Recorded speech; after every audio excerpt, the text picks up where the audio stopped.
तेरे वास्ते वे सजना पीड़ा सी उठाइयां, सुरमाए जिंदगी दे यही दौलता कमाइयां। यही तो दौलत है।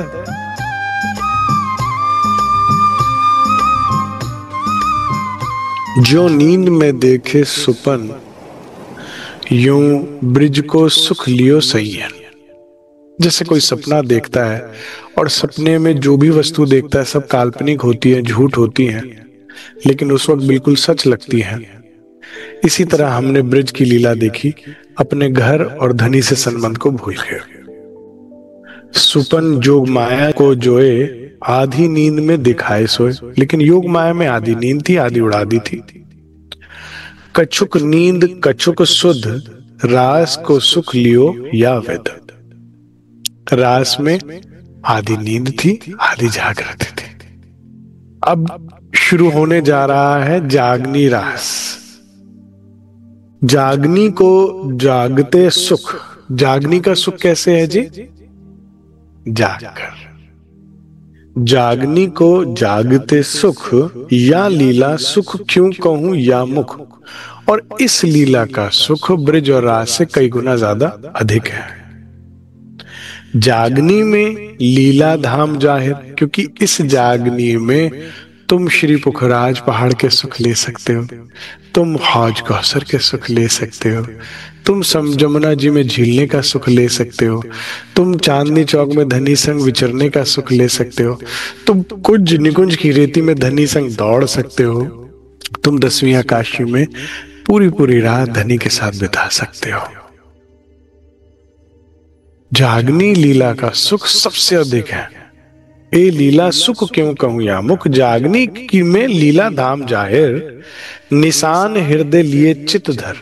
जो भी ब्रह्मात्मा वाणी के जो निशान, घर की बातें जो है उसको चित देकर सुने, तब उपजो आनंद सबो करार। जब धाम के निशान रूप पकड़ने लगेगी घर की बातें, तो क्या होने लगेगा? आनंद करने आने लगेगा। ले नजरो लीला निज विहार। निज विहार, निज धाम की, निज स्वरूप की लीलाओं का सुख ब्रह्मात्मा लेने लगेगी। यहीं बैठे और इतही बैठे, कहीं गए नहीं, कहीं जंगल नहीं गए, कहीं भगवा नहीं पहना, कहीं माला नहीं फेरी, और यहीं बैठे घर जागे धाम। धाम में जाकर सुख ले रहे हो, धाम में विचरण कर रहे हो, पूर्ण मनोरथ। और पूरे मनोरथ हो जाते हैं, खेल का भी और धाम का भी, जो भी इच्छा करते हो वे सब काम। और जब ऐसा होगा तो क्या होगा? धनी महामती हंस ताली दे। जो रू धनी से महामती लेके खुद महामत हो जाएगी, वो उठेगी और धनी से हंस के ताली मारेगी। साथ उठा हंसता सुख ले। जो जागनी रास को समझ गया और जागकर इस खेलेगा, इस खेल को, वो क्या होगा? हंसता हुआ उठेगा। ये शुरू हो गई सुंदर साथ जी हमारी जागनी रास। ये जागनी रास की लीला, जैसा कि हमने अभी सुना, ब्रिज और रास से भी अधिक सुखदायी है। बस करना क्या है? जाग कर। जो ब्रिज में नींद थी पूरी की, घर नहीं, संबंध की पहचान नहीं, अब होश करो। देख तो निस्बत आपनी, मेरी रूह तू आंखा खोल, कि तेरी निस्बत किससे है, संबंध किससे है। पहला। दूसरा, मेरा घर क्या है, मेरा घर कौन सा। अगर आपको इन दो चीजों की सुध है ना सुंदर साथ जी, तो परम धाम से क्या आया है? दिल और नजर। आपकी नजर भी फिर धनी में लग जाएगी, क्योंकि संबंध उनसे है, और दिल भी वहीं पे लग जाएगा, क्योंकि सत्य भी वही और संबंध भी वही। और दिल और नजर वहां फिरते ही बस फिर आनंद ही आनंद। हमने ब्रिज और रास में से समझा कि क्या हमारे वाला जी के विलास। अब जागनी रास में आप कहो कि जी बिल्कुल सर्कमस्टांसेस अलग है, यहाँ तो बड़ा मुश्किल है, यहाँ इतना भी है। तो आइए जानते हैं अपने हादी सदगुरु श्री सुंदर बाई और श्री इंद्रावती जी से कैसे चलना है यहाँ पे। मगर उससे पहले ये आपसे मैं पूछना चाहूंगा, क्या राज्य सिर्फ सुंदरबाई और इंद्रावती जी के हैं, 12,000 के नहीं है? क्या परमधाम सिर्फ इंद्रावती और सुंदरबाई का है? नहीं। तो बीतक में हम इन्हीं का नाम क्यों सुन रहे हैं? क्योंकि इन्होंने पहले अपनी आत्म को निर्मल किया, सुख लिया और हमें चल के दिखाया कि कैसे चलना। संबंध हमारा भी वही है, अधिकार हमारा भी उतना ही है। तुम भी अक्षरातीत की अर्धांगिनी हो, बस नजर और दिल फिराओ, जीवन यहां जीना कैसे सीख लो। और बाल्यावस्था से धनी श्री देवचंद्र जी की तरह अक्सर मुझसे सुंदर साथ पूछते हैं, भजन भक्ति का ध्यान ये समय कौन सा सही है, कौन सा जीवन के कौन से काल में? अभी है तो हम पढ़ाई कर रहे हैं, अभी हम नौकरी कर रहे हैं, अभी हमारी शादी हुई है, अभी तो बच्चे छोटे हैं, कब कौन सा समय सही है? आइए जानते हैं कौन सा समय सही है राज्य में लगने का। अब तक हमने सुना सखियां रात से धाम में गई और धाम में इच्छा अभी भी रहती थी रूहों की देखने की, या यूं कहूं धनी की दिखाने की, इसलिए तीसरा ब्रह्मांड बना। अब ब्रह्मांड तो बनाया, लेकिन जितने में रूहें बैठी और उन पर आवरण डाला, उतने में खेल शुरू कर दिया श्री राज ने। और वहीं से जहां से खत्म किया था बंसी के साथ, फिर से बंसी बजी। अब की बार योग माया की शक्ति ने बंसी बजाई। अब की बार जो गोपियों की जगह वेद रुचाओं ने रास रचाई, जिन्होंने योग माया में देखी थी और इच्छा प्रकट की थी। और जितने में रूहें धाम से खेल में उतरती, एक पल में, यहां तो कितने बीत गए, 5,000 वर्ष। रास से 5,000 वर्ष बाद विक्रमी संवत 1638 में क्या हुआ? धनी श्री देवचंद्र जी का जन्म होता है मारवाड़ देश में, उमरकोट गांव में। पिता का नाम मत्तू मेहता, माता जी का नाम कुंवर बाई। ये सुंदरबाई जी, सुंदरबाई सबन को अखंड करन हार, विश्व बंदे अक्षर लो, सुके परीक्षित सुकयो विचार। श्रीमद् भागवत में सुखदेव मुनि राजा परीक्षित को कहते हैं कि हे परीक्षित, संसार केवल शर ब्रह्मांड तक जानता है, और शर ब्रह्मांड में कोई कोई हुए जो अक्षर तक गए, बस इससे आगे का ज्ञान जो पार ब्रह्म आएंगे और उनकी ब्रह्म अंगनाएं आएंगी वही देंगे। तो ये सुंदर बाई का आना इसीलिए बधाई है सारे ब्रह्मांड को कि वे आ गए ब्रह्ममुनि। और जैसा प्रेम ब्रिज में दिखाया, जैसा रास में किया, वैसा ही प्रेम करने के लिए और हमको प्रेम सिखाने के लिए, जीवन जीने का सही तरीका सिखाने के लिए सुंदरबाई आई है। तो सारे ब्रह्मांड को जो है बधाई हो, क्योंकि अब तक तो संसार शर को अच्छे से नहीं समझा था, अक्षर की गम नहीं थी, और यहाँ अक्षरातीत का ज्ञान लेके श्री राज्य महाराज आ गए। सोई वेद कतेब में इन्हों की लिखी साख, और उपनिषद भागवत में लिखी बाणी के भाख। प्रणधर सुंदर साथ जी, इन सभी धर्म ग्रंथों में पार ब्रह्म के आना, ब्रह्म मुनियों का आना और ब्रह्म ज्ञान का उनके साथ आने का लिखा हुआ है। वे सारी भविष्यवाणी धनी श्री देवचंद्र जी के जन्म के साथ सत्य होती दिखाई दे रही है। जब को ये ब्रह्मांड तब के एहे वचन, जन्म से ले भी तक जाके सुने पति जे मन।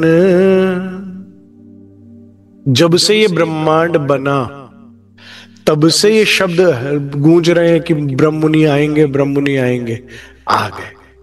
अब क्या होता है? जब भया बरस 11वां, धनी श्री देवचंद्र जी का जन्म होता है।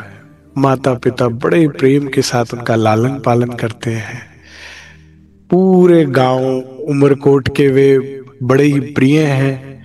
इस वक्त ये समझ लो युगल स्वरूप ही इनके रूप में खेल रहे हैं। बाल लीला बड़ी ही सुंदर है धनी श्री देवचंद्र जी की। घर घर में प्रेम स्नेह उनको मिलता है उमरकोट गांव में। परंतु अंदर कौन बैठी है? सुंदरबाई श्यामा जी अवतार। ये वही श्यामा जी हैं जिन्होंने की पुराणों के कथन अनुसार जब तक श्री कृष्ण का जन्म नहीं हुआ तब तक उन्होंने अपने नेत्र नहीं खोले थे। ये वही श्यामा जी हैं। तो सबका प्यार मिल रहा है, लेकिन आत्मा की खोज प्यास कुछ और है। जैसे ही थोड़ा होश, अभी 11 वर्ष की आयु तो बहुत कम होती है, तब मन उपजो विचार कि मैं कौन हूं, कहां थे आया, कहां है मेरो भरतार। जैसे जब हम सखियां ब्रिज में गई तो रात काटना मुश्किल थी, कब हम मिलसी अपने धनी। और जबकि संबंध की कोई याद नहीं थी, घर की कोई याद नहीं थी, लेकिन फिर भी दिल खिंच रहा था। बस ऐसे ही श्यामा जी का दिल फिर से खिंच रहा है, याद कर रहा है। कुछ स्मृतियां हैं परम धाम की, हम सबके अंदर होती हैं। कुछ यादें हैं, कुछ आवाज है जो अंदर से आती है।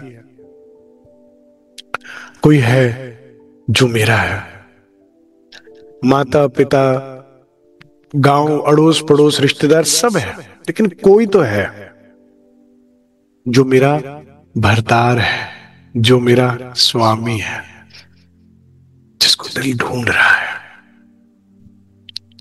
अब ये छोटी आयु कब से शुरू करना चाहिए राज्य में लगना? 11 वर्ष से लग गए देवचंद्र जी तो। और बुराई क्या है, समस्या क्या है? आप पढ़ाई कर रहे हैं, करते करते प्यार तो कर ही सकते हैं। बस इतना ही तो कहा जा रहा है, सत्य से कर लो। आप नौकरी कर रहे हैं, कर लीजिए, लेकिन इतना ही तो कहा जा रहा है, नौकरी करते करते सत्य से प्यार कर लो। ब्रिज में सखियां सारा घर का काम कर रही हैं और उसके साथ साथ धनी से प्यार कर सकती हैं, तो हम क्यों नहीं? इतनी सी बात है। देवचंद्र जी का ये जो जीवन है, आज ही मेरी एक सुंदर साथ से बात हो रही थी कि जीवन में अगर परिवार का कोई सदस्य चला जाता है तो क्या दुख नहीं होगा? आप कहते हो मेहर है, कृपा है, बातूनी मेहर है, क्या दुख नहीं होता? मैंने कहा होता तो है। घर में एक पौधा भी लगाते हो ना, गमला लगाते हो, और 10 दिन पानी दो और 11वें दिन आप उसको टूटा हुआ देखो तो दुख बनेगा। लेकिन ज्ञानी पुरुष संतों का सानिध्य कर, संत भगवान का, सदगुरु का सानिध्य कर प्रारंभ से ही अपने चित्त को मरोड़ना सीख जाते हैं, जानते हुए कि संसार असत्य है और मुझे दिल देना है, लेकिन देना सत्य में है। एक उनकी मिट जाने वाली लीला है श्री राज जी की, ये सत्य की, ये माया की, और एक उनकी कभी ना मिटने वाली लीला है आनंद की। तो चित यहां नहीं वहां लगाना, इतना जब समझ में आया था मनुष्य को, और बिगनिंग से उसमें ट्रेनिंग होती है, लगातार सत्संग, लगातार सदगुरु का सानिध्य, लगातार सेवा, लगातार सेवा से कृपा। तो फिर जब जिसके भी जीवन में कठिन समय आता कर्मानुसार या हुक्म अनुसार, तो फिर कुछ पता नहीं लगता। इसीलिए तो सत्संग का महत्व है, इसीलिए तो धर्म का महत्व है, इसीलिए भगवत प्राप्ति का महत्व है। देवचंद्र जी ने दुख देखा ही नहीं, क्योंकि देखते कैसे, उन्होंने खेल देखना ही नहीं था, उन्होंने स्टार्टिंग से राज्य की खोज कर ली। महाराज जी ने दुख देखा ही नहीं, क्योंकि दुख तो तब होता जब संसार देख रहे होते, वे खोज रहे थे धनी को। हमें भी दुख नहीं होगा अगर हमारी खोज भी सिर्फ श्री राज है। अब जब ये प्रश्न माता पिता से पूछते, मां मैं कौन हूं, तो कहती तू मेरा पुत्र है देवचंद्र। नहीं मां, मैं कहां से आया हूं? बेटा हम तो हमेशा से उमरकोट गांव में मारवाड़ देश में रहते हैं। नहीं, मेरा भरतार कौन है? हम ही तेरे सब कुछ है। नहीं, मां के पास धनी देवचंद्र जी की इस परम ज्ञानी बातों का कोई उत्तर नहीं था, इस ब्रह्म विवेक का कोई उत्तर नहीं था। फिर वो औरों से पूछते हैं, पूछत फिरे परदेश में, कहां है परमेश्वर, अब घर में आने वाले साधु जन, गांव में रहने वाले पंडित पुजारी या संत जन, जो भी कोई ज्ञानी बड़ा व्यक्ति मिलता था पूजा पाठ करता हुआ, सबसे पूछते थे, जिन सबको पैदा किया सो कहाँ है सब ऊपर, वो कहाँ है परमेश्वर। जो खोज महाराज जी के जीवन में 17-18 साल में पैदा हुई, वही महादेवचंद्र जी की 11 वर्ष की आयु में कैसे मिलेगा वो, कैसे मिलेगा वो सांवला सलोना, कैसे मिलेगा। कोई कहे कोऊ कहे घट घट में है व्याप संसार। परमात्मा को घट घट में बताया जाता है प्राणाधार सुंदर साथ जी। इसका कारण क्या है? मान लीजिए बंबई में एक सड़क है, उस सड़क पर, उसमें अगर आप मुझसे इस वक्त पूछो कि कौन सी बस जा रही है तो मुझे नहीं पता होगा, लेकिन परमात्मा को पता होगा। उसको सब दृष्टि गोचर है, इसीलिए उसे कहा जाता है कि वो घट घट में है। वो हर जगह है क्योंकि उसकी दृष्टि हर जगह पड़ती है, उसकी सत्ता भी हर जगह है। लेकिन ये बात याद रखना होगा कि पानी जीवन है, लेकिन सारा पानी पीने योग्य नहीं है। पानी जीवन है, लेकिन नाले का पानी तो नहीं पियोगे ना। परमात्मा घट घट में है, कण कण में है, तो क्या मतलब है? किसी का भी सानिध्य कर लो, नहीं भाई। अधर्म आचरण के करने वालों का सानिध्य नहीं, केवल धर्म आचरण वालों का सानिध्य करना जरूरी। क्योंकि पानी की वही बूंद जब सीप में गिरेगी तो मोती बन जाएगी, वो नाले में गिर गई तो पीने योग्य भी नहीं, पांव भी नहीं धोगे उससे आप। ठीक है, तो परमात्मा घट घट में है। लेकिन अगर रामायण काल में भगवान राम में परमात्मा है तो क्या रावण में भी है क्या? सत्ता रूप में, दृष्टि रूप में उसकी सत्ता है, वो देख सकता है कहां क्या हो रहा है। ठीक है, सानिध्य तो राम का ही करोगे ना सुंदर साथ जी, ये बात भी समझने की है। परंतु घट घट में है तो कहते फिर ठीक है, अगर घट घट में है तो जल्दी से फिर मिलने में दिक्कत नहीं आएगी। तब जानिया वह निकट है, यही ग्रहों में सारा। एक देहुरा तारहे तामे मूरत पिंगल श्याम। देवचंद्र जी के गांव में एक मंदिर है, देहुरा मतलब मंदिर, तामे पिंगल श्याम जी की जो है मूर्ति स्थापित थी। आगे यहाँ विराजते दे प्रदक्षिणा उस ठाम। देवचंद्र जी के हृदय में जो पिपासा है उन्हें माता पिता तो बुझा नहीं पा रहे, और यहां पर उन्होंने सोचा कि मुझे उस परमात्मा को पाना है। और सब कह रहे हैं घट घट में है तो मंदिर में तो है ही है, मूर्ति में तो है ही है, मुझे उनसे मिलना है, अपने प्रियतम से मिलना है। तो वे क्या करते हैं, 11 वर्ष की छोटी आयु में सुबह उठकर अपना तौलिया लोटा दातुन लेकर सुबह सुबह नन्हे नन्हे कदमों से जाते हैं कुइयां पर। वहां पर कुल्ला दातुन करते हैं, झीलना स्नान इत्यादि करते हैं, और फिर वहां से स्नान। अब उसमें भी देख लीजिए एक सीखने वाली बात क्या है। ले लोटा घर से चले दंत धावन के काज, शुद्ध आकार करके, आकार को शुद्ध करके, आवे ना मन में लाज। अरे भाई इतना छोटा बच्चा लगता है क्या भजन भक्ति में? देवचंद्र क्या हो गया तुम्हें, बाबा जी बनना है? अरे भक्त महात्मा कोई कुछ कहे, आवे ना मन में लाज। क्यों नहीं आनी लाज? आनी चाहिए। आप किसी का धन थोड़ी चुरा रहे हो, आप किसी की अवैध संपत्ति थोड़ी हड़प पड़े हो, आप कोई अधर्म आचरण थोड़ी कर रहे हो। लाज आवे तो उसे आवे जो अधर्म आचरण कर रहे हैं। भगवत प्राप्ति तो मनुष्य का एकमात्र जीवन का उद्देश्य होना चाहिए। अब कलयुग के प्रभाव में किसी को समझ आएगी, किसी को नहीं आएगी, परंतु शर्मसार हो तो वे हो जिनको मनुष्य देह का महत्व का नहीं पता। मानव देह जो सुनहरा अवसर मिला उसका महत्व नहीं जान रहे, भरत खंड का महत्व नहीं जान रहे। हमें नहीं, तो देवचंद्र जी बिल्कुल लाज नहीं करते कि कोई भी रास्ते चलते ताना मारता है, छेड़ता है, अरे भाई बड़े भक्त हो गए हो, बड़े पूजा पाठ हो रही है, अरे अभी से बाबा जी बन जाओगे क्या, माता पिता की सेवा करो, ये जी जी जी करते जाते हैं और अपना काम करते जाते हैं। माँ भी बार बार लाड प्यार से कहती है और थोड़ी देर सो जा बेटा, थोड़ी तेरी नींद पूरी नहीं होएगी, ठीक है। लेकिन देवचंद्र जी कहते नहीं, मेरा भजन भक्ति का समय हो गया, ध्यान भजन का समय हो गया। तो तैयार होते हैं नन्हे नन्हे कदमों से सुबह सुबह कुएं में। वैसे तो जो लोग कुएं में नहाए हैं तो उन्हें पता होगा कि कुएं का पानी जो होता है गहरा होता है, तो गर्मी में ठंडा और ठंडी में गर्म ही होता है, ताजा पानी होता है, ठीक है। लेकिन फिर भी कैसा भी मौसम है, नहा धो के अपना ठंडे ठंडे पग से चलते हैं मंदिर की तरफ। ये जो मंदिर है इसमें बड़ी बड़े पत्थर हैं, बड़े बड़े अति विशाल पत्थर हैं, जिसका ये कमर भर ऊंचा चबूतरा है और उसके ऊपर ये मंदिर बना हुआ है। इस मंदिर पे ठंडे ठंडे पत्थरों पे पांव रखते हैं पूरी श्रद्धा भाव के साथ।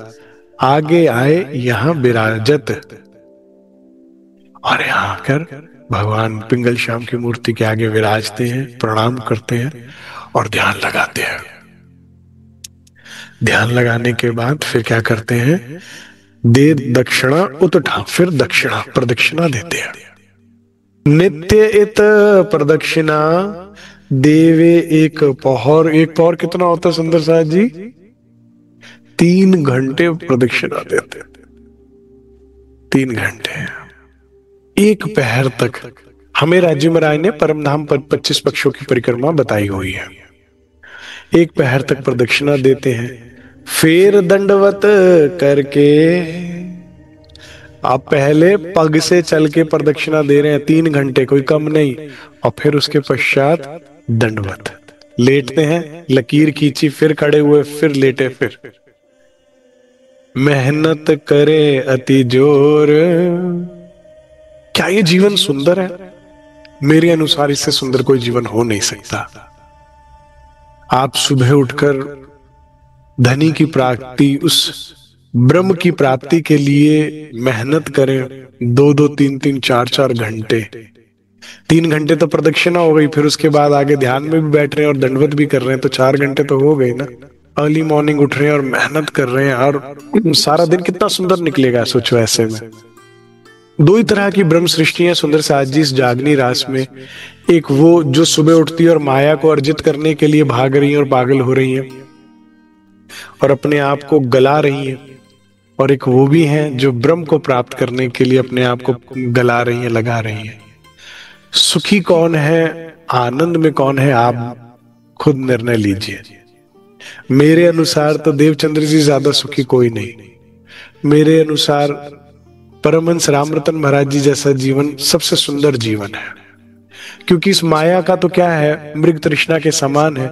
यहां देखो तो थोड़ी दूर पर पानी नजर आता है, दौड़ते दौड़ते वहां पहुंचे तो अब थोड़ी और दूर पानी नजर आ रहा है। हो क्या रहा है, सूरज की रोशनी से रेत पर पानी दिखता है, होता नहीं है, और मृग दौड़ता दौड़ता दौड़ता प्यासा ही मर जाता है।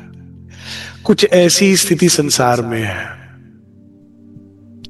मैं लखपति हूं, करोड़पति हो जाऊं, करोड़पति हूं, अरबपति हो जाऊं, अरबपति हूं तो जाने और क्या हो जाऊं, लेकिन कहीं भी पहुंचने के बाद भी मेरे खाली हाथ कुछ नहीं लगता।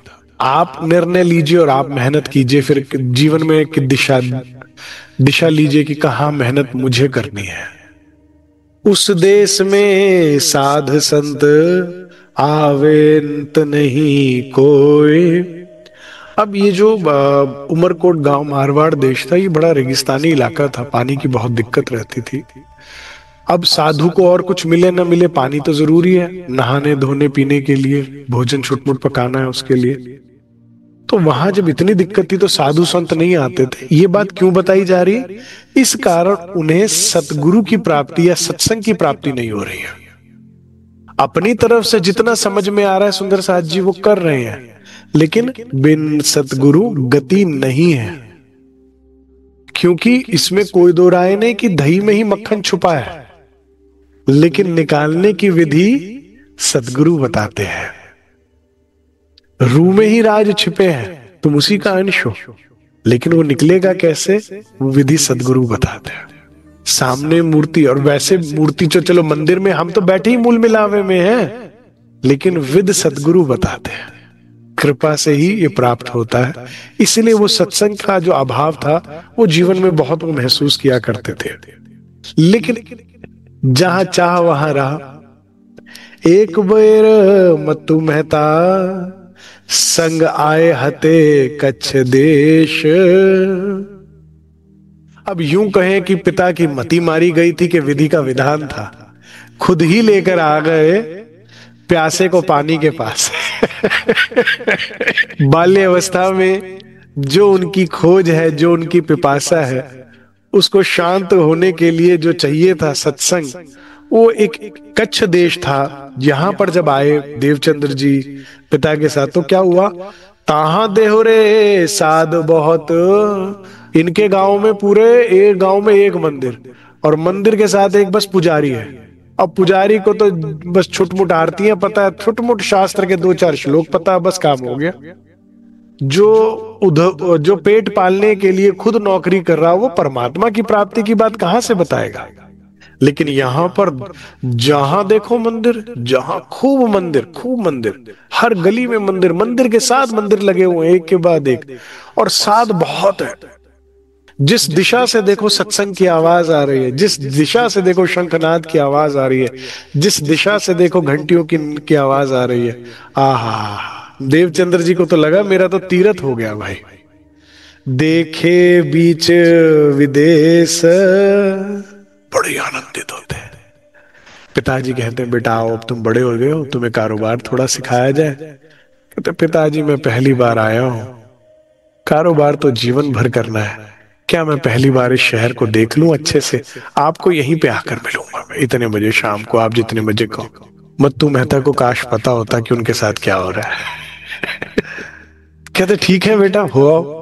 यहाँ देवचंद्र जी एक मंदिर से दूसरे, दूसरे से तीसरे देवालय जा रहे हैं, एक सत्संग से दूसरे, दूसरे से तीसरे।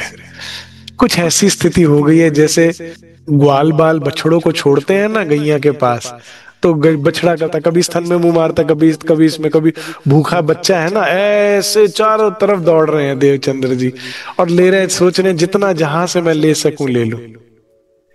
लेकिन लिया, लेकिन पेट भरा नहीं।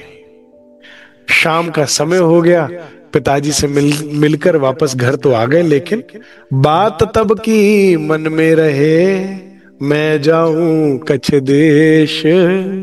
घर कहाँ है, मारवाड़ देश, गांव क्या है, उमरकोट। लेकिन रूह कह रही मुझे तो कच्छ जाना है। क्यों, जहां पिया वहां मैं मेरे जिया। ये होता है, ये स्वभाव है, चेतना का स्वभाव है। जब भी उसके कानों में सत्य बात पड़ेगी, जब भी उसके कानों में भगवत लीला की बात पड़ती है, उसको अच्छा लगता है। दुनिया की आप कितनी भी बात सुन ले सुंदर साथ जी, लेकिन जो सुख, जो आराम सत्संग में मिलता है वो कहीं और मिलता नहीं है, किसी की भी कहानी में नहीं। तो अब एक ही दिल में चाहत रह गई।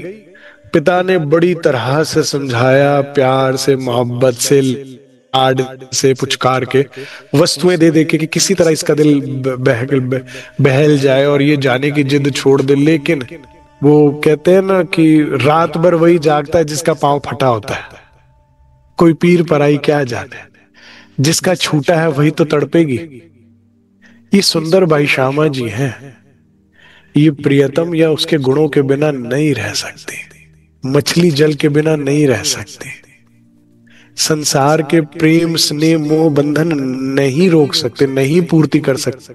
क्योंकि आपका छूटा क्या है। किसी दिन अगर आप पूछोगे ना अपने दिल से, अरे भाई तुझे सब कुछ तो दिया है, तुझे चाहिए क्या, तू क्यों इतना परेशान और हमें करता रहता है। जिंदगी हो गई तेरे लिए दौड़ते दौड़ते, जो तूने कहा वो लाकर तुझे दिया और फिर भी तू दुखी का दुखी। तो मन कहेगा मेरा जो छूटा है वो बहुत ज्यादा है, और जो तू दे रही है ये बहुत कम है, मुझे उसकी आदत है। उस सत्य प्रेम के बाद ये संसार का प्रेम कहां अच्छा लगेगा।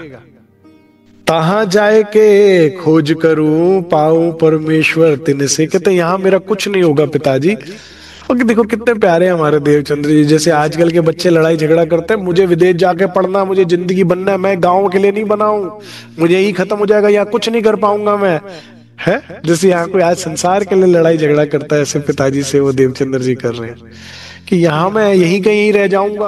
अरे कर तो रहे हो, इतनी इतनी देर मंदिर में बैठे, तो क्या पुजारी की जगह तुझे ही बैठा दे? नहीं, बात वो नहीं है, बात कुछ और है।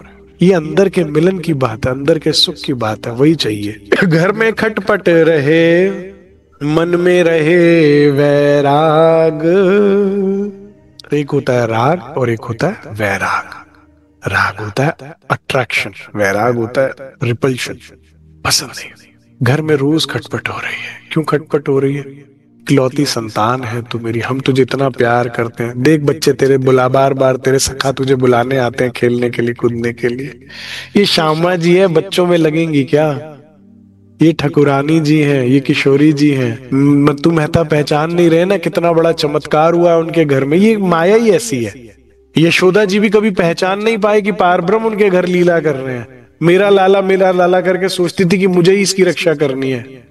उनको डकार भी आती थी तो पार ब्रह्म है, लेकिन इतनी बार वो चिंतित हो जाती थी कि अरे लाला को डकार कैसे आ गई, पता नहीं क्या, बार बार पीठ सहलाएंगी लाड। ये माया है। मुख में ब्रह्मांड दिखाने के बाद दोबारा आवरण डाल दिया जाता है। तो मत्तू मेहता के ऊपर भी कितना बड़ी कृपा हुई, कितना बड़ी लीला हुई है उनके घर, उन्हें पता ही नहीं। तो वे तो बार बार समझा रहे हैं और खटपट हो रही है। ये लीला अनुसार है, चलेगा ही। इसमें गलती मत्तू मेहता की नहीं है। रोल जो मिला है वो उनको निभाना है और इसी के होते हुए हमें निकलना ही है, हमारा रोल है। और यही सुख था जो धाम में नहीं है और यहाँ है। ये ब्रह्मांड कैसा है पता है प्राणाधर सुंदर साथ जी? ऑब्स्टिकल रेस जैसा। ये मैराथन नहीं है दौड़े जाओ, इसमें ऑब्स्टिकल है और इसी का मजा है। किसी का आगे किसी के पीछे, आगे आनी सबको है ऑब्स्टिकल्स। इसका सुख भी बहुत है, इसकी मेहनत भी बहुत है। तो घर में खटपट हुई, लेकिन उनके मन में वैराग्य रहता था। अरे बेटा देख, तेरे लिए नई पोशाक ले सिलवा कर लाया हूँ। नहीं पिताजी पुरानी ठीक तो थी। देख बेटा तेरे लिए नई चप्पलें लेकर आया हूँ, वो विशेष वहां से बाजार से तेरे मिल रही थी। पिताजी पुरानी ठीक तो थी, आप ऐसे ही परेशान होते हो, खर्चा करते हो। अरे देख आज तेरी माँ ने तेरे लिए भोजन बनाया है। अरे ये क्या इतना बना रहा दिया, मेरे को तो 2 रोटी 1 रोटी खानी होती है माँ, शादी दे दो, मुझे ध्यान भजन में बैठने में भंग होता है, ऐसा स्वभाव है। तो अब माया कहूं कि मत्तू मेहता कहूं, पूरी जोर लगा रहे कि किसी तरह से इसको मैं सुधार सकूं। लेकिन देवचंद्र जी जो है उनके मन में वैराग बना हुआ है। दुनिया से वैर रहे। ब्रह्मात्माएं जो है ना, उनकी किसी से नाराजगी नहीं है, but they just have a better taste. संसार बुरा नहीं है। संसार के विषय जो है ना वो ब्रह्मात्मा को आकर्षित नहीं करते, क्योंकि उसने वो सुन लिया है जो परम सुखकारी है। अब जैसे मुझे कई सुंदर साथ कह रहे थे, ब्रिज और रास ही चलाते रहो जागनी रास में मत आओ, इतना सुख आ रहा है। मैंने कहा इसमें तो कोई दो राय नहीं है, रसमलाई होती है लेकिन सिर्फ रसमलाई से पेट नहीं भरता, सलाद भी खाना होता है जीवन में फाइबर के लिए ठीक है ना। शादी में जाके प्लेट में सिर्फ रसमलाई खा के थोड़ी आ जाते हो, फाइबर भी बॉडी के अंदर जाना जरूरी है। वो मैंने बताया ना कि वो क्या पाना क्या है। अब ये क्या है, पाना कैसे है, पहले आपको अच्छे से बता दिया गया कि क्या मिलेगा। अब तुम्हारे मन में लालच आ गया है तो कैसे मिलेगा वो भी तो समझना जरूरी है। नहीं तो फिर वो और जैसे सुंदर साथ भ्रमित है ना, तुम भी उसी भ्रम में पड़े रहोगे कि एक दिन हम सो के उठेंगे तो हमारी आत्मा जागृत होगी। हाँ, सब ये राज्य करेंगे जी, उनके हाथ में राज्य करेंगे, मतलब वो आपके लिए जगह वानी पड़ेंगे, वो आपकी जगह सुबह उठ के ध्यान करेंगे, वो आपकी जगह सेवा करेंगे। हम टीवी देखेंगे, हम मोबाइल चलाएंगे, हम पड़ोसी पर रिश्तेदारों की शादियों में जाएंगे, हम फैशन करेंगे, हम वाणी से विपरीत आचरण करेंगे, और एक दिन ऐसा आएगा कि हम सो के उठे होंगे और राज्य की कृपा से हम जाग गए होंगे। पर ये पता नहीं कौन सी बीतक से सुना उन्होंने मैंने जितनी भी बीत के पढ़ी है उसमें किसी में ऐसी कोई बात नहीं आई कभी भी, ऐसा नहीं। कैसे होगा ये देवचंद्र जी बता रहे हैं, हमारे हादी, हमारे सदगुरु, हमारे सुभान। अगर मेरे सदगुरु श्यामा महारानी ने इतनी मेहनत करी तो हम और आप किस खेत की मूली है, हमें नहीं करना पड़ेगा। हमारे मन की चादर क्या बिल्कुल साफ सुथरी है, जिसके ऊपर बिल्कुल मेहनत की जरूरत नहीं है। हमें सत्संग की जरूरत नहीं, हमें परिक्रमा की जरूरत नहीं, हमें ध्यान की जरूरत नहीं, हमें सदगुरु की जरूरत नहीं। अगर उन्होंने 40 बरस में पा लिया, हमें 400 साल हो गए, इतनी जरूरत है हमें। क्योंकि आत्म जागृति का एक प्रोसेस है और उस प्रोसेस की एक ब्यूटी है। ये पूरा जीवन ही जीने के लिए हम यहां आए और इसी में ही सुख है। जागृत होने के बाद तो वही स्थिति हो गई ना जैसी धाम में थी, वो तो था ही ना पहले से। ये प्रोसेस ही तो ब्यूटीफुल है, यही ब्यूटी तो लेने आए हैं हम। मेरी बात समझ आ रही है आपको? ये ब्रिज में थोड़ा आसान था, रास में और भी आसान था, यहां थोड़ा लेंदी और डिफिकल्ट है, बट यही सुंदरता है इसकी। तेरे वास्ते वे सजना पीड़ा सी उठाइया, सुरमाए जिंदगी दे यही दौलता कमाइया। यही तो दौलत है, इसी पे जाकर तो उछलेंगे परम धाम में। पता है आपने क्या क्या किया था आप ही के बल से, लेकिन ये तेरे भूखे रहे, प्यासे रहे, इल्लत सही, जिल्लत सही, किल्लत सही, फिर भी तुझ तक पहुंचे तेरी कृपा से। लेकिन ये सुख, ये एक्सपीरियंस करने आए हो, ठीक है? सुख लो, जागनी रास का सुख लो। ब्रिज का लिया तो रामते करी थी ना, रास में गए तो रामते की थी, अब जागनी रास है। ये रामत जो देवचंद्र जी कर रहे हैं वो करो, तो इसमें होगा क्या? दुनी से वैर और मन में वैराग्य। उन्हें देखे लगे आग। क्या बातें होगी? संसार किसी भी विषय पे बात हो रही है, पॉलिटिक्स पे बात हो रही है, तो जैसे बस नेता तो यही है, इन्हीं की पार्टी हारी है या जीती है? क्रिकेट की बात हो रही है तो ट्रॉफी इन्हीं के ही घर आ रही है, जैसे कर ऐसे बात हो रही है। अरे वो जो धोनी है ना, वो ठीक नहीं खेल रहा है, आधे घंटे लड़ रहे हैं लोग, तो कहते मैंने पूछा आप आईपीएल में सिलेक्शन टीम में तो नहीं हो? फिर नहीं फिर वो नहीं खेल रहा, कौन तुम कौन हो? ये तो ऐसी बात में आग नहीं लगेगी देवचंद्र जी को? प्रियतम के स्वरूप में, प्रियतम के गुणों में, प्रियतम के मुस्कान में रहने वाली ब्रह्मात्मा, प्रियतम के चितवन में खोए रहने वाली ब्रह्मात्मा को ये बात कहां से अच्छी लगेगी? कहां से अच्छी लगेगी? हो ना मंदिर दी ना मस्जिद दी, हो कोई गल सुना दे अंदर दी। कोई अंदर की बात करो यार, कोई मिलने मिलाने की बात करो, कोई इश्क मुश्क की बात करो, कोई सच्चे रब प्रीतम की बात करो, कोई ऐसी बात करो जिससे जीवन में बदलाव आए, सुख आए, शांति आए। तुम्हें पता लगा है उसने ये कर लिया, तुम्हें पता लगा उसने ये खरीद लिया, उस क्या करना है? क्या करना है? ये मैं एक्सप्लेन करना चाह रहा हूं, नहीं समझ में आता कि क्यों आग लग रही है उनको। कहा ब्रिज और रास की लीलाओं का सुख, दिल करता है सुनते जाओ सुनते जाओ सुनते जाओ। कहा निज लीलाओं का सुख, दिल करता है सुनते जाओ। या तो सुनते जाओ, या इसे सुन के जो तृष्णा पैदा होती है ना हृदय में, जिससे विरह बनता, दिल करता बस रोते जाओ रोते जाओ रोते जाओ। इसके रोने में, इसके सुनने में भी सुख है, इसके लिए रोने में भी सुख है, और इसके पाने में भी सुख है। और संसार की बाकी की बातें तो फिजूल लगती है, तो कहते हो आग जैसी लगती है। दे सिखापन बहुतक कर कर थके सबको, हाँ लेकिन सिखापन जरूर देंगे। जिंदगी हमारी बड़ी दुखदाई है बेटा, लेकिन चलना इसी पे है तुम्हें। देवचंद्र जी किस में लगे हुए? भजन भक्ति में। अरे तुम अपनी जिंदगी बर्बाद कर लोगे, अच्छा आपने कामयाब कर ली, फिर दुखी क्यों? आप तो कामयाबी कर ली ना जिंदगी, आप क्यों दुखी हो रहे हो? मैं तो सुखी हूं, मुझे दुखी करने में लगे हुए हो। अरे हम दिखा रहे हैं तुम्हें रास्ता, हम तुम्हारा भला अरे अपना तो भला कर ले, बढ़ ले भाई, बैठ जा, पानी पी ले जरा, तेरा देख बीपी हाई हो गया। हमारा भला चाहते, अपना तो कर ले। राज श्यामा जी बोल, राज श्यामा जी, राज श्यामा जी। मतलब सिखापन वो लोग दे रहे हैं जिनकी जिंदगी खुद उन्होंने अपनी जहन्नुम बना रखी है। हम बताएंगे कैसे जिंदगी जन्नत बनती है, पता नहीं है। और इसीलिए जब मैं पेरेंट्स की काउंसलिंग करता हूं, हमेशा ये बात बोलता हूं, हमारे बच्चे राज्य में नहीं लगते, हमारे बच्चे सुनते नहीं, तो मैं यही बोलता हूं, they don't listen what you say, but they observe what you do. अगर तेरे अंदर भजन भक्ति होगी, तेरे मन में शांति होगी, बच्चा अपने आप कहेगा मुझे ये शांति चाहिए, मैं पिताजी परेशान हूं, मुझे बताइए ना आप कैसे हो गए। इसीलिए सदगुरु का महत्व केवल वो जानते हैं कि परम आनंद परम शांति कहाँ है। इसीलिए संतों का महत्व है। ये संत जो होते हैं भगवान स्वरूप होते हैं, यही मिलवा देते हैं आपको परम आनंद और परम शांति से, परम सुख से, परम पद से। कोई राजा के महल में पैदा होके भी दुखी है और कोई झोपड़ी में चौकड़ी लगाकर बैठा तो भी मौज में है। ये भेद सदगुरु खोलते हैं। बाकी सिखापन दे रहे हैं, उनका काम है। उन्होंने दिया, हमने लिया नहीं, देवचंद्र जी ने भी नहीं लिया, ठीक है। कर कर थके सब होए, ठीक है। ये फिराए जो फिरे, कहे समझावे सोए, के किसी तरह ये फिर जाए। बच्चा बिगड़ गया है, रोज भक्ति के लिए जा रहा है, रोज मंदिर जा रहा है, बिगड़ गया है, ठीक है। अभी जब यहां से शराब पीने जाएगा ना तो फिर रोना, जुआ खेलने जाएगा तो रोना, जब रात रात घर नहीं आएगा ना तब रोना। अभी तो बिगड़ गया है, बाद में पता लगेगा।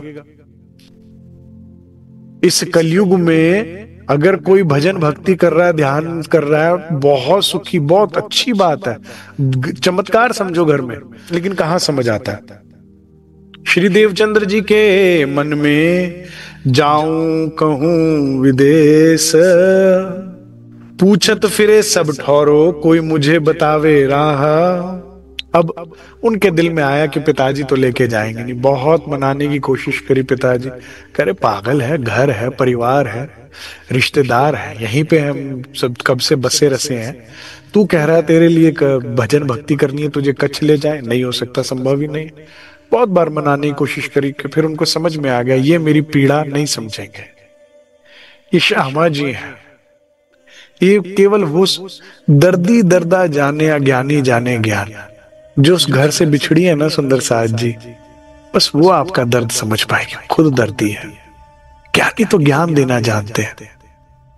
जो प्रसंग आता है ना उद्धव का भी, उद्धव ज्ञान देने गए कि तो गोपियों को ज्ञान नहीं चाहिए था, कृष्ण चाहिए था, और उद्धव उनके प्रेम को देख के अपना ज्ञान भूल गए। तो जिनका पति छूटा है, जिसका संबंध, वो उसको पता है कि क्या, तो वो नहीं मान पाता, वो नहीं समझ पाते। तो उन्होंने देखा कि पिताजी तो मानेंगे नहीं, तो मुझे ही निकलना पड़ेगा चुपचाप यहाँ से, लेकिन मुझे वो खोज करनी है, मैं नहीं रह सकता।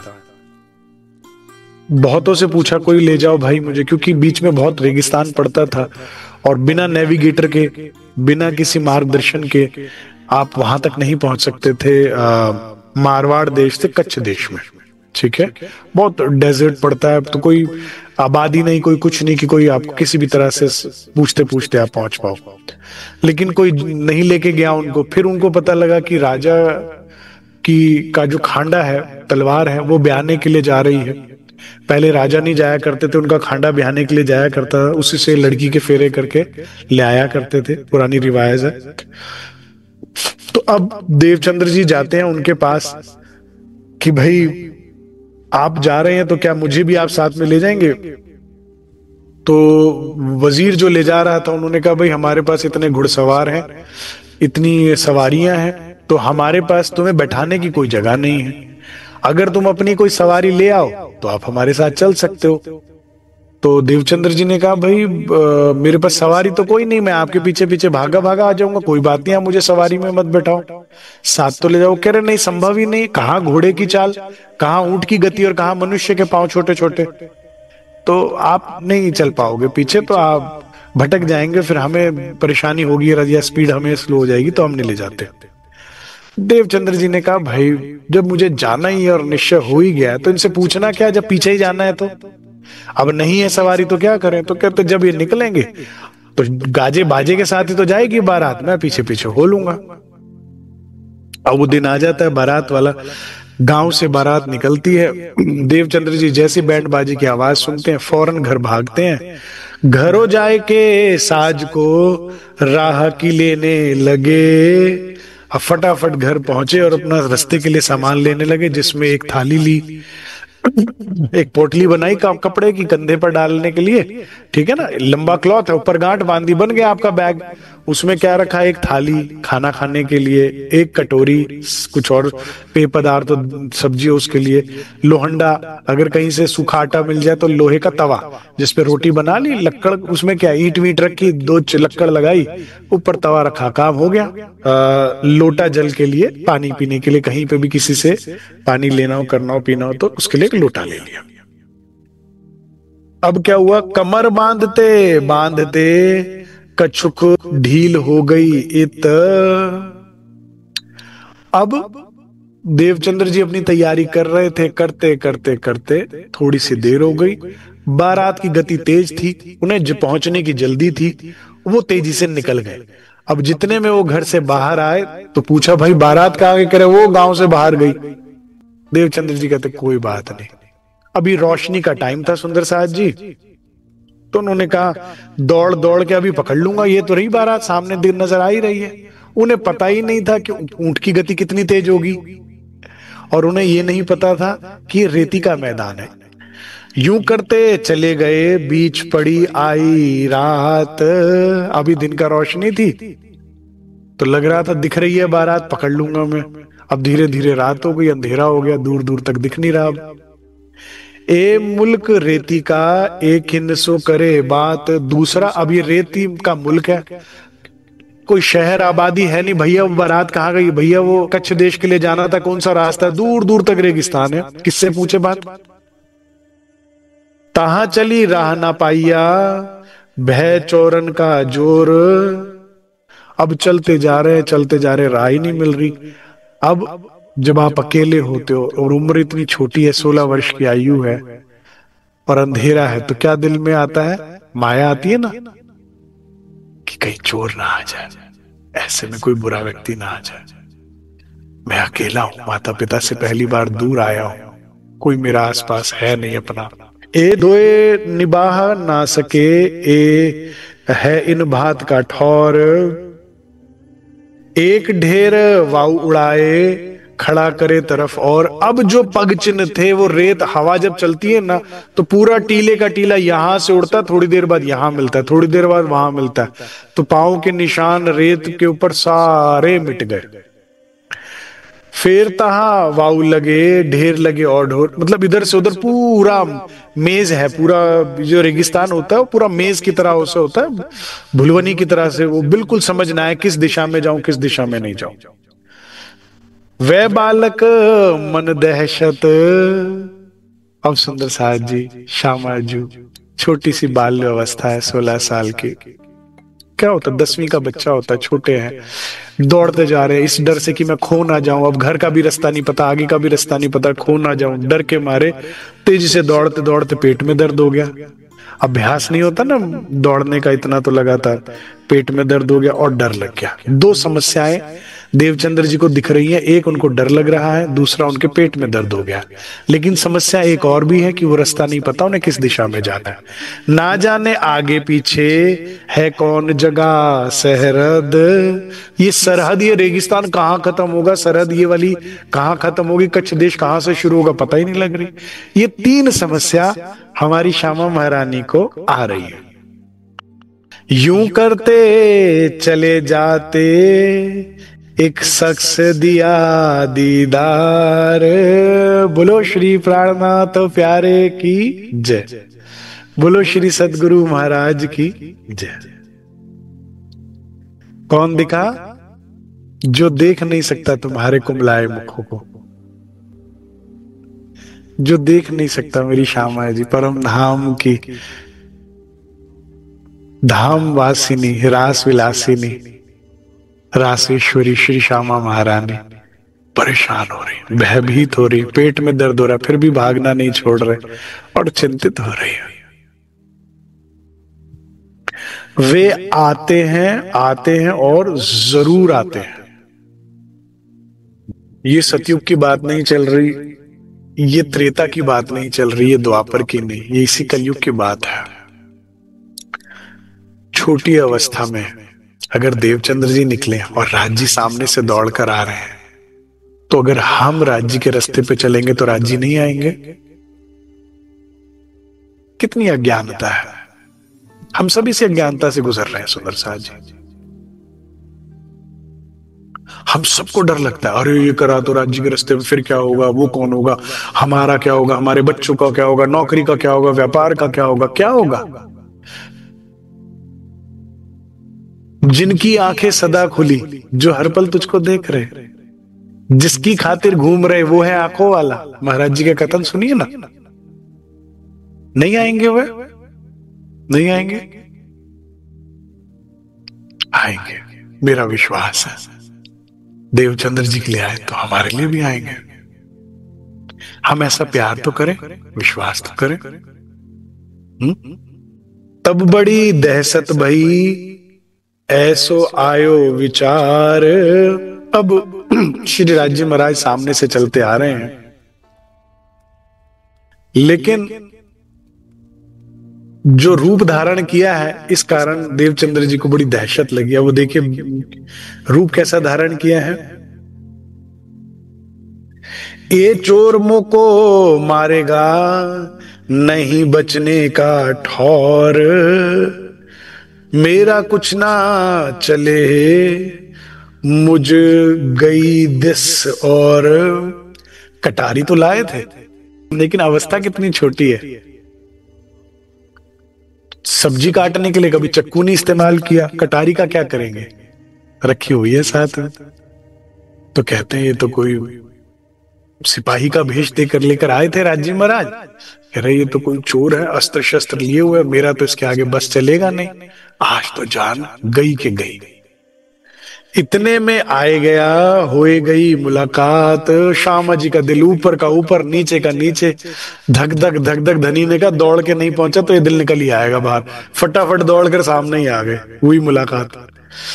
देखत ही दहशत भई, वह कहने लगा बात। ए भेष सिपाही का, कमर में पहले कटार, कटार होता है सुंदर साथ जी युद्ध करने के लिए चक्कू होता है। दूसरी क्या है, कमर में तलवार है। मुंह पे दाढ़ी है और हाथ में बर्छा है। ऐसो भेष ल्यावना हार। अब ऐसा भेष क्यों लिया है?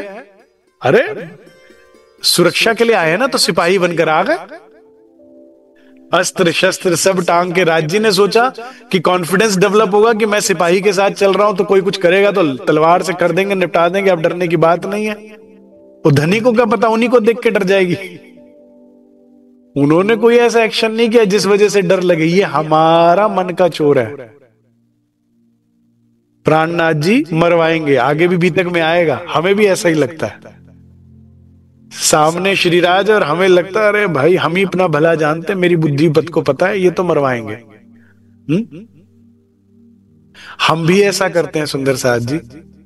जीवन में कितनी बार हम पे बातून मेहर हुई और हमने समझा ये कहर हुआ, ये क्यों हो गया, ऐसा क्यों हो गया, ऐसा क्यों हुआ। अरे भाई थोड़ी देर रुक, देख, फिर पता लगेगा क्यों हुआ। ये सब चीजों का कारण कारज, कुछ भी यहाँ बिना वजह नहीं होता, सब बनाने के लिए होता है। ये अस्त्र शस्त्र कटार लेकर आए कि रूह जब साथ चलेगी तो कॉन्फिडेंस रहेगा कि अस्त्र शस्त्र लेकर मेरे साथ धनी चल रहे हैं तो कोई टेंशन नहीं है। वो उसी को देख के डर गए। लेकिन अब क्या है ना, तीन समस्या थी। पेट में दर्द हो रहा है, डर लग रहा है और रास्ता भूल गए। ठीक है ना, तो at one job at a time, एक एक करके करेंगे। राज्य महाराज सब कुछ करेंगे, चिंता ना करो। ठीक है, तो सबसे पहले राज्य महाराज आए, कहते मुख से आए वचन। श्री मुख से कितने मधुर शब्द, मधुर ध्वनि निकली, कितना सुंदर, कानों में मिश्री घुल जाने वाले शब्द, ऐसे मिठास और संकोच से भरे श्री राज जी के शब्द। कहे छोड़ो कमर तलवार, कि श्यामा जी आपकी पतली सी नाजुक कमर कहां तलवार का बोझ उठाए हुए, इसको छोड़ दीजिए। जब मैं हूं तो no fear, Raj is here. तेरा काम नहीं है श्यामा।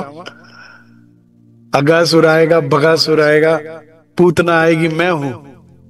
तू मुझे देख, मैं संसार देख लूंगा, चिंता नहीं। तो तलवार क्या होता है? भय का प्रतीक होता है। हथियार कौन लेकर चलता है? जिसको डर लगता है कि मुझे कोई आके जान से मार सकता है। ठीक है ना, संत कभी नहीं लेकर चलता ना। तो भय का प्रतीक था। राज्य महाराज ने आज जो ये तलवार ली, आज के बाद देवचंद्र जी को आप कभी नहीं सुनोगे कि उनको भय लगा। उसके बाद कभी नहीं लगा। धनी ने ले लिया। ये क्या हुआ? कृपा। क्यों हुई? क्योंकि वो राज्य के रास्ते पे चली। राज्य के दर्शन कभी भी व्यर्थ नहीं जाता, कभी भी। तुम ऐसी मोहब्बत तो करो, वो आएगा और विद लॉट्स ऑफ गिफ्ट्स आएगा, लॉट्स ऑफ गुडीज आएगा। तो पहला गिफ्ट दिया, आज के बाद जा तुझे श्यामा भय नहीं लगेगा। मुंह मूंदा दहशत से कछु ना आयो विचार के। तो भाई इतना डर लगा देवचंद्र जी का, जी छोड़ दिया। तुरंत तलवार छोड़ के दई हाथ में श्री राज। बोलो श्री प्राणनाथ प्यारे की जय। किसके हाथ में दी सुंदर साज जी? श्रीराज। श्रीराज संसार का सबसे सुंदर नाम, श्रीराज।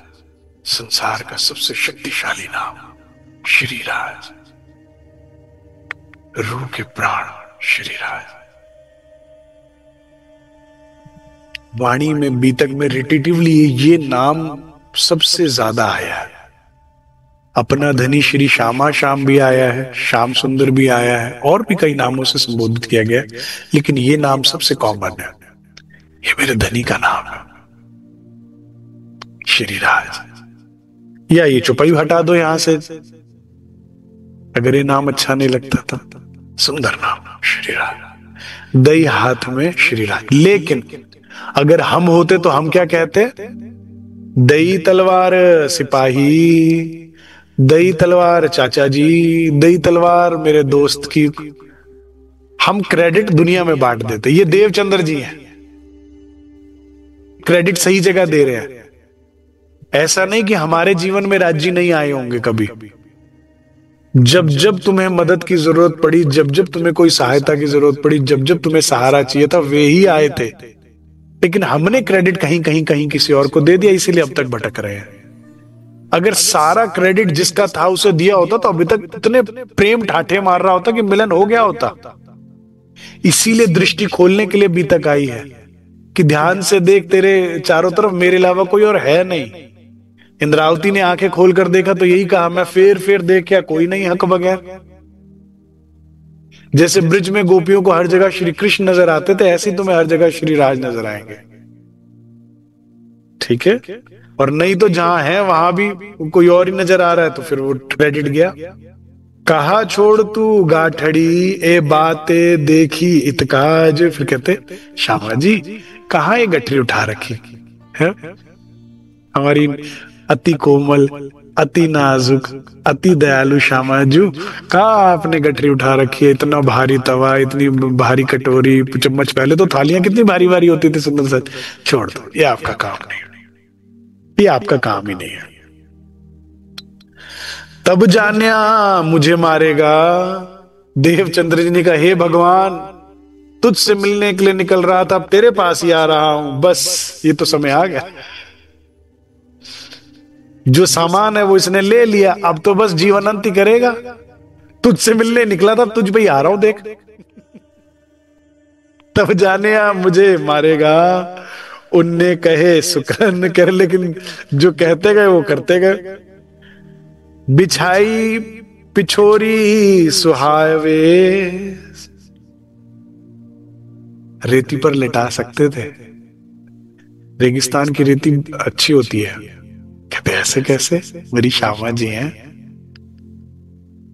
अपनी कमर से पिछोरी खोली, बिछा दिया, कहा आप ले जाइए, लिटा दिया। तब कांपने लगा मन, अब मन उनका कांपने लगा।